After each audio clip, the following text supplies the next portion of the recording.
Guy Rocher, comme je vous le disais tantôt, il voit le jour dans le Québec en 1924.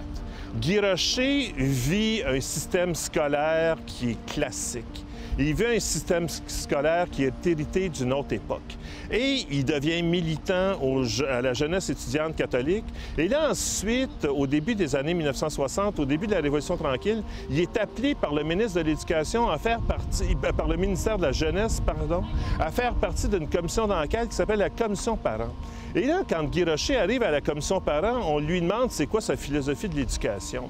Guy Rocher n'est pas philosophe, il est sociologue. Il ne sait pas à quoi au juste on fait allusion quand on parle de philosophie de l'éducation, mais il sait une chose, qu'il est sociologue et qu'il peut avoir une vision de sociologie de l'éducation. Et on lui demande c'est laquelle, puis il dit c'est un système qui devrait être fondé sur la justice sociale.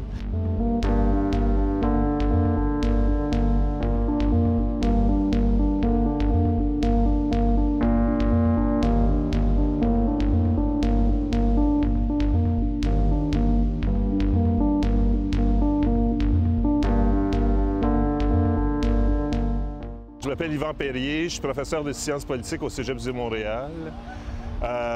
J'œuvre dans l'enseignement depuis 1979. J'ai une formation à la fois en sciences politiques et en sociologie. Guy Rocher, c'est un homme qui a vu le jour au Québec en 1924. Très jeune, il va vivre un traumatisme. Son père décède quand il a 8 ans. À partir de ce moment-là, ils sont obligés de quitter sa ville de naissance, Berthierville. Ils vont s'installer à Saint-Lambert. Et Guy Rocher va être placé dans une communauté religieuse, puis ensuite, il va étudier dans un collège en tant que pensionnaire. Puis, après coup, Guy Rocher va se retrouver dans le contexte de la Deuxième Guerre mondiale. Il a fini ses études en droit. Et il devient membre permanent de la jeunesse étudiante catholique. Et il va occuper des fonctions à l'intérieur de cet organisme-là pendant 4 ans. Et Guy Rocher, à terme de ces 4 années en tant que permanent de la GEC, découvre ce qu'il appelle lui-même la pauvreté de son cadre conceptuel et analytique. Et pour cette raison-là, il va aller s'inscrire à la Faculté des sciences sociales du Père Lévesque à l'Université Laval. Et là, bon, il va rencontrer d'autres personnes qui, comme lui, ont une soif intarissable de changement. Parce qu'il ne faut pas oublier qu'on est dans le Québec des années 1940.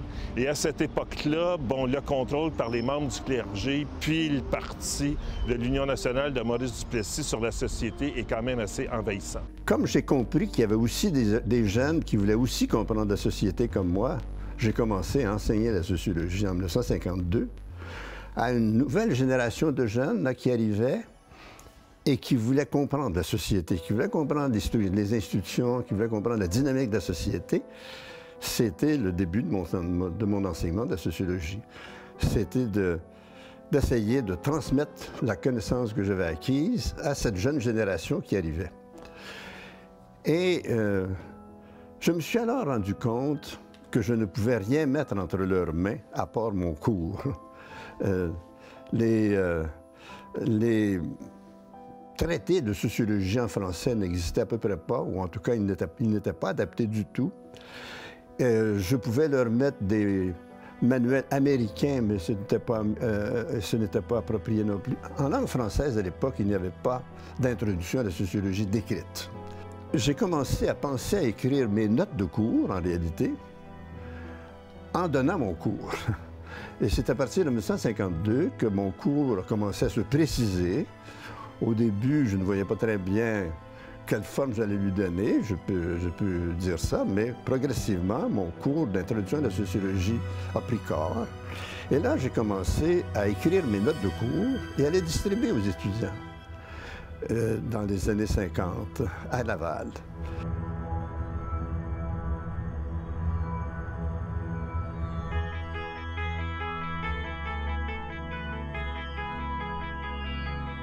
Guy Rocher, bon, dans les années 1940, il est, comme je vous le disais tantôt, il est permanent à la jeunesse étudiante catholique. Puis là, bon, c'est dans le contexte familial où il y a énormément de juristes dans sa famille qui lui disent que sa voie professionnelle réside dans le droit.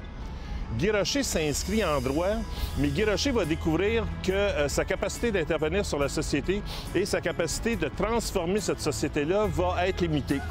Et pour cette raison-là, Guy Rocher s'interroge sur la dynamique du changement. Guy Rocher va être porté tout au long de sa vie intellectuelle et professionnelle par ce qu'il appelle lui-même l'énigme du changement social. Il veut savoir comment il est possible d'intervenir sur la société pour imposer de nouvelles orientations et des changements qui vont dans le sens de la justice sociale. Alors, c'est pour cette raison-là que Guy Rocher va être appelé à étudier et avoir le goût d'étudier en sociologie. Donc, dans les années 50, j'ai commencé par écrire mes notes de cours et les distribuer aux étudiants. Et là, j'ai pensé que peut-être je pourrais en faire un livre, peut-être. Et donc, j'ai commencé à l'écrire en 1960, cette introduction à la sociologie. Mais en 1961, j'ai été nommé membre de la commission parents. Et là, pendant 5 ans, j'ai été accaparé par la commission parents, en même temps que mon enseignement. Donc, il y a eu un intervalle là où je n'ai pas pu écrire le livre. Après la commission parents, en 1966, 67, 68, alors là, je me suis dit, c'est le moment. J'ai repris le manuscrit. Et alors là, j'ai eu la chance d'aller à Harvard 2 étés. Je connaissais Harvard, je connaissais surtout la grande bibliothèque de Harvard, qui s'appelle la bibliothèque Widener, où là, j'étais certain de trouver toute la documentation dont j'avais besoin. Bien, pour Guy Rocher, je veux dire, bon, il constate que dans la société du Québec à l'époque, il y a comme des clivages sociaux qui sont majeurs, que ce soit sur le plan de la justice, que ce soit sur le plan de la langue ou du sexe. Il constate que les personnes qui originent d'un milieu familial catholique, pauvre, ouvrier, etc., et en particulier les filles et les femmes, vont subir des discriminations. Et ça, il va avoir une espèce d'allergie à ce genre de discrimination-là qui vont faire en sorte qu'il va vouloir s'impliquer dans la société pour imposer de nouveaux changements. Je suis allé passer l'été 66 et l'été 67 j'ai passé presque tout l'été enfermé dans la bibliothèque de Widener à recueillir toute la documentation et à commencer à écrire ce livre. Donc, je revenais là où j'avais étudié la sociologie, mais comme à ce moment-là, comme essayant maintenant de l'écrire, en quelque sorte. Et donc, pendant l'année 1967-68, pendant que j'enseignais, j'ai pu finir d'écrire la première partie de l'introduction à la sociologie. Et c'est comme ça qu'elle a été publiée en septembre 68 des étudiants de l'université et des débuts de cégep, les premiers cégeps que l'on créait à ce moment-là, pouvaient avoir entre les mains l'introduction à la sociologie, première édition, première partie. Guy Rocher enseigne à l'Université Laval, d'abord et avant tout, puis ensuite à l'Université de Montréal. Et Guy Rocher est un professeur qui se spécialise justement dans un cours qui s'appelle « Introduction à la sociologie ». À l'époque, les manuels d'introduction ne sont pas légion comme c'est le cas aujourd'hui. Il y a très peu de manuels d'introduction dans les différentes disciplines. Là, il faut comprendre une chose. Il faut comprendre qu'au lendemain de la Deuxième Guerre mondiale, plusieurs pays des sociétés occidentales vont réaliser l'importance du savoir comme moteur de développement et de croissance. Et à partir de ce moment-là, petit à petit, les universités vont être obligées de s'ouvrir à de nouvelles clientèles. Et quand Guy Rocher enseigne dans les années 1960, c'est plus n'importe quelle clientèle, c'est la clientèle des baby boomers. C'est à ce moment-là qu'il a le goût, lui, vers la fin des années 1960, de systématiser ses notes de cours pour en faire le projet de livre qui s'appelle « Introduction à la sociologie générale ».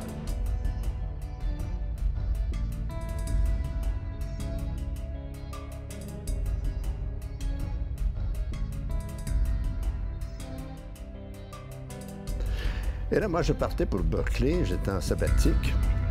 J'apportais dans ma roulotte le manuscrit de la deuxième partie, la dernière partie de l'introduction à la sociologie, que j'ai donc terminé à Berkeley. Berkeley était reconnu comme peut-être, à cette époque-là, un des campus américains les plus agités. Il n'était pas le seul. Il y avait à cette époque-là beaucoup d'agitation sur les campus américains. Et ça précédait ce qu'il y allait avoir ici au Québec, les années 68, 69, 70, où là, il y a eu aussi beaucoup de contestations étudiantes dans le sillage, je dirais, de ce qui s'était passé aux États-Unis. Les étudiants américains contestaient la guerre à cette époque-là, la guerre au Vietnam. Les étudiants américains contestaient la manière dont les universités étaient conduites d'une manière autocratique. Les étudiants contestaient les droits de scolarité trop élevés. Un certain nombre d'étudiants contestaient aussi un enseignement trop conservateur à leurs yeux. Alors, en sociologie, il y avait des gens qui réclamaient que la sociologie devienne révolutionnaire, que la sociologie aide la révolution étudiante, la révolution sociale, ce qui n'est pas l'objectif de la sociologie. On veut comprendre une révolution, mais on n'est pas capable il ne faut pas penser que la sociologie peut nous enseigner la révolution. Elle peut la comprendre, mais pas l'enseigner. C'est autre chose. Parce qu'à mes yeux, c'est très important de faire la distinction entre la sociologie, qui étudie la réalité, et après ça, ce qu'on veut faire pour changer la réalité. C'est parce qu'à l'époque, faut se dire, là, le Québec est un peu à la croisée du chemin entre l'Europe et les États-Unis. Et en Europe, on sort de la Deuxième Guerre mondiale, on se retrouve dans une situation où il y a un certain nombre de pénuries, alors qu'aux États-Unis, c'est pas le cas. Aux États-Unis, les universités ont des populations qui sont en croissance, et en très grand nombre de croissance, et les professeurs sont assez prolifiques. Beaucoup plus dans un certain cas que les professeurs, ça peut être le cas dans les universités européennes ou les universités francophones. Guy Rocher a eu une formation pour l'essentiel au Québec et ensuite aux États-Unis. Il est allé faire son doctorat à Harvard University. Et là, Guy Rocher se retrouve avec différents documents, pour l'essentiel des documents en anglais, et lui, il enseigne aussi en français. Et c'est là qu'il a le goût de donner pour ses clientèles étudiantes un ouvrage original, un ouvrage introductif, à l'intérieur duquel il sera question à la fois d'auteurs européens et d'auteurs nord-américains. Troisième tome, la dernière partie de l'introduction de la sociologie, a été prête pour septembre 69. Donc, 68, 69, c'est le début de l'introduction de la sociologie dans les universités québécoises et dans les cégeps qui ouvraient à ce moment-là et où on commençait à enseigner la sociologie. Nos étudiants qu'on avait eus dans les années 50 ou début des années 60 commençaient à enseigner la sociologie dans les cégeps à travers le Québec. Et donc, c'est comme ça que ce volume a commencé à avoir une carrière, en quelque sorte, par mes anciens étudiants, par les anciens étudiants de Fernand Dumont et des autres, qui adoptaient ce livre parce qu'il n'y en avait pas d'autres, en réalité.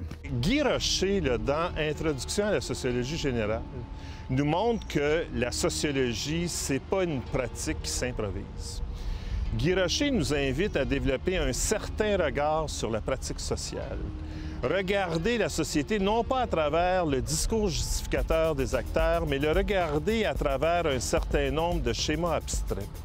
Et là, Guy Rocher, moi, je pense qu'une des grandes contributions qu'il y a eu dans cet ouvrage-là, c'est d'y donner un cadre rigoureux. Les termes sont clairement définis. Et en plus, Guy Rocher nous présente une multitude d'écoles de pensée en sociologie et il nous invite non pas à être dogmatique en épousant uniquement les vues d'une école en particulier, mais de faire preuve d'éclectisme, à savoir que quand vient le temps d'analyser les choses en termes de rapport de force, puiser dans la bonne grille d'analyse. Quand vient le temps de parler des valeurs, aller chercher la bonne grille d'analyse.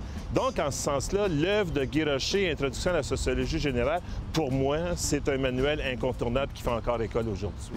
Et ce qui est arrivé en 1970, c'est que un collègue français est venu me voir à Montréal et me dit, « Monsieur Rocher, on voudrait bien utiliser votre manuel en France, mais on ne peut pas. Il n'y a que quelques exemplaires parce qu'il est publié au Québec et les éditions québécoises ne se rendent pas en France.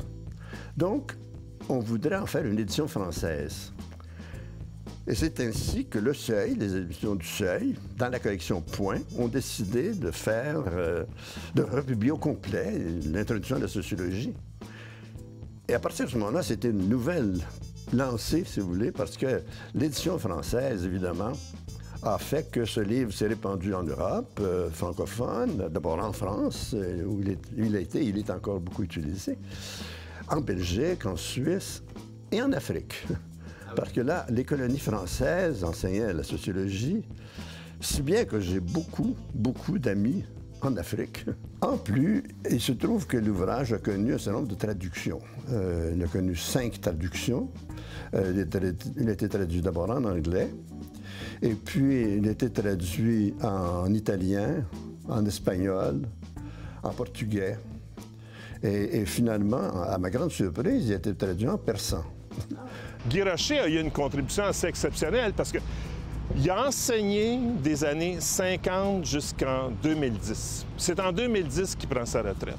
Or, durant toute cette période-là, il assiste à quel phénomène? Comme je le mentionnais tantôt, il assiste au phénomène de la hausse des effectifs dans les universités. Guy Rocher enseigne à l'Université de Montréal pendant plusieurs années avant la création du réseau de l'Université du Québec. Tous les intellectuels québécois qui voulaient étudier en sciences sociales passaient par l'Université de Montréal. Alors, sa contribution à la formation des sociologues qui ont suivi par la suite a été marquante et décisive. La motivation pour écrire un tel livre est complexe, je dirais. C'est pas simple. Ma première motivation, c'est évidemment de mettre entre les mains des étudiants du Québec un manuel ou un livre qui complétait mon cours. Mais en même temps, je me rendais bien compte que nous étions dans une période où les sciences sociales se développaient beaucoup, répondaient à une demande parce qu'on voulait au Québec, surtout au Québec à cette époque-là, dans les années 50-60, comprendre ce qui se passait autour de nous. Un Québec qui est en train de changer rapidement. Après la Deuxième Guerre mondiale, on entrait dans un nouveau monde. Le Québec s'urbanisait. On voulait comprendre ce phénomène. Le Québec commençait à s'industrialiser. Les classes sociales changeaient.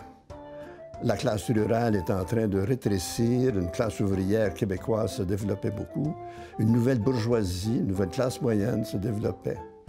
Et donc, il y avait là des phénomènes nouveaux. Et puis, il y avait donc une science sociale qui se développait pour comprendre toute cette mutation de notre société québécoise, qui n'était pas propre au Québec, mais qui était aussi, dont le Québec faisait partie. Et en même temps, il se trouve que, du point de vue culturel, il se passait un grand phénomène, c'était la grande réforme du système d'éducation, qui allait permettre de créer au Québec une classe d'intellectuels, comme on n'en avait pas eu. On avait eu des intellectuels au Québec, bien sûr, avant 1960, bien sûr, au 19e siècle. Mais voilà qu'avec la Révolution tranquille, avec la réforme des systèmes d'éducation, apparaît ce qu'on peut appeler une classe d'intellectuels, c'est-à-dire de gens qui travaillent par leur intelligence, pour la culture, des professeurs d'université, parce que maintenant, voilà que la carrière de professeur d'université devient acceptable, acceptée, même recherchée. Et la carrière de professeur de cégep devient présente aussi. Et là, en même temps, il y a une production culturelle qui se remarque au Québec. La classe intellectuelle devient nombreuse. C'est le grand phénomène de ces années-là. Guy Rocher n'est pas juste un concepteur de système, c'est aussi quelqu'un qui est capable de l'actualiser. C'est quelqu'un qui est capable de réfléchir en termes à la fois théoriques et pratiques sur le plan de l'éducation. Écoutez, quand on est au Québec au début des années 1960, la voie d'entrée à l'université, c'est encore les collèges classiques. Les collèges classiques ne fournissent pas à la demande. Il faut donc penser à un nouveau type de système scolaire. Et là, il faut uniformiser, il faut faire en sorte que les filières ne soient pas des filières cul-de-sac, mais des filières par lesquelles on peut passer d'une à l'autre pour s'ouvrir à l'université. Et là, ils font des tournées en Europe, en Russie, aux États-Unis, au Canada. Ça, je parle des membres de la commission de parents. Et là, on leur dit, ne faites pas la même erreur que nous. Pensez à un moment intermédiaire entre le secondaire et l'université. Et les membres de la commission parents ont tellement une vision révolutionnaire à l'époque qu'on veut faire disparaître le mot collège des institutions et on songe à la création de l'Institut, ce qui va devenir par la suite les cégeps, mais on songe à ce moment-là à l'Institut qui est une instance intermédiaire entre le secondaire et l'université et qui est aussi polyvalent où on donne à la fois un enseignement de type général et professionnel. Donc, en ce sens-là, la contribution de Guy Rocher en termes d'éducation, c'est pas uniquement au niveau de la sociologie de l'éducation qu'il y a un apport important, mais c'est aussi au niveau de la fabrication d'un système accessible, démocratique au plus grand nombre. Et cette classe intellectuelle, elle produit, c'est vraiment là qu'on peut parler d'une production culturelle et intellectuelle remarquable dans ces années-là. C'est à mon sens un des grands changements qui se produit au Québec. C'est peut-être un changement plus marqué que l'industrialisation encore, c'est ce changement d'une classe intellectuelle qui aussi est respectée quand même dans la société. Il n'y a pas à ce moment-là, dans cette période des années 60-70, il n'y a pas d'anti-intellectualisme.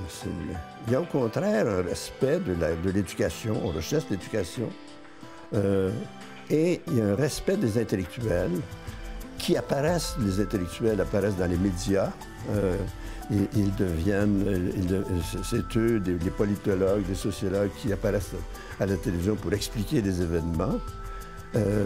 Ce sont des écrivains qui maintenant sont tout à coup connus. Le théâtre se développe, la musique se développe, les conservatoires s'enrichissent, se développent. Il y a donc les sciences humaines, je dirais, la sociologie, comme l'anthropologie, les sciences politiques, économiques, font partie de cette explosion culturelle qui s'est produite à ce moment-là au Québec et qui a changé le Québec.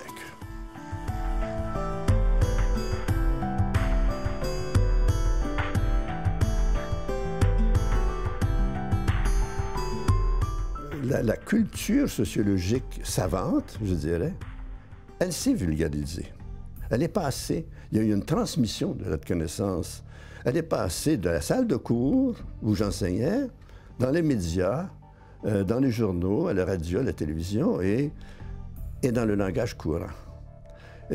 C'est un phénomène extraordinaire auquel j'ai assisté, je dirais, de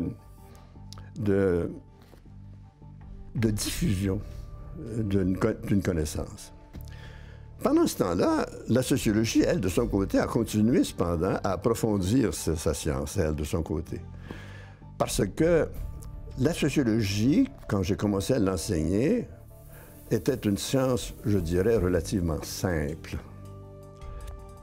Avec le temps, elle est devenue de plus en plus complexe, c'est-à-dire qu'elle s'est spécialisée. Mes anciens étudiants sont devenus des sociologues de la culture, des sociologues de la profession, des sociologues de la santé. La sociologie s'est en quelque sorte fragmentée en plusieurs spécialités, de plus en plus nombreuses d'ailleurs. Hein. Si bien que maintenant, on peut tenir des congrès de sociologie avec 200, 2000 communications différentes.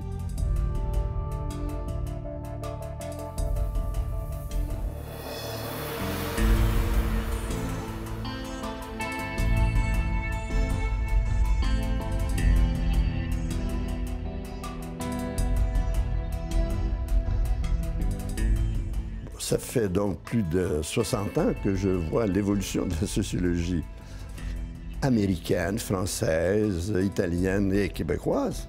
Et ce à quoi j'ai assisté, c'est à cet enracinement de la sociologie, de la science sociologique dans différents domaines, tout en conservant une unité. Il y a une sociologie, une manière de penser en sociologue, une manière sociologique de penser, mais en même temps de penser cette science en l'appliquant aussi bien au domaine de la santé qu'au domaine du droit, au domaine de l'éducation, à tous les... Et finalement, il n'y a presque pas de frontières au développement de la sociologie, c'est ce qui m'étonne toujours. On trouve encore de plus en plus de nouveaux champs de développement de la recherche sociologique. Moi, je pense en tout cas que l'œuvre de Guy Rocher pour éclairer des consciences, pour amener des gens à réfléchir sur les pièges du développementalisme à tout crin. Je pense que Guy Rocher a essayé d'avoir une contribution exceptionnelle à ce niveau-là. Je pense, tantôt, vous parliez des 1000 sociologues qu'il a formés. Je pense que Guy Rocher a eu un impact aussi sur toute une série de sociologues qui ont suivi. Moi, je pense entre autres à une Céline Saint-Pierre. Je pense à toutes ces personnes qui ont été des esprits d'innovation dans leur champ disciplinaire.